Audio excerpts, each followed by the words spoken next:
तफ्तीश के लिए आई हैं? नहीं, मैंने तुमसे कहा ना बेटा, मैं बात करने आई हूं। और अब मेरी बात गौर से सुनो तुम। अगर हम किसी मुआहदे पर आ जाएं, तो मैं तुम्हारी मदद करूंगी। माफ कीजिएगा, समझा नहीं, हमारा मुआहदा किस बात पर होने वाला है? ईशा, अगर हम मुआहदा कर लें तो तुम अपनी बेटी ईशा से मिल सकोगे। आप बड़ी हैं इसलिए मैंने आपको घर के अंदर आने दिया, मगर लगता है मैंने गलती की आपको इज्जत देकर। बात सुने, ईशा मेरी ही बेटी है और मैं जब चाहूं उससे मिल सकता हूं। देखो लड़के, मत भूलो कि हम एक ताकतवर खानदान हैं।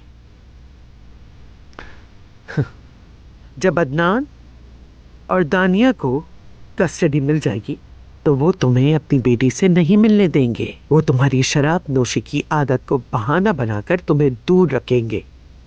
मेरी कोई बुरी आदत नहीं है, तौबा कर चुका हूं।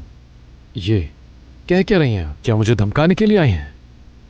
हरगिज़ नहीं, मैं भी तुम्हारी उम्र की थी कभी।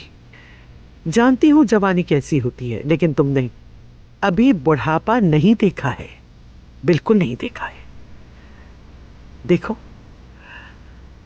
फर्ज करो मैं एक परिंदा हूं, मसलन उकाब। मेरी नजरें इतनी तेज हैं कि मैं मुस्तकबिल देख सकती हूं, इसीलिए आई हूं। और ये बात हम सबके भले के लिए है, ये मत भूलो। मुझे समझ नहीं आ रहा कि ये बात किसके भले के लिए है। अब तो और तजस्सुस हो गया है।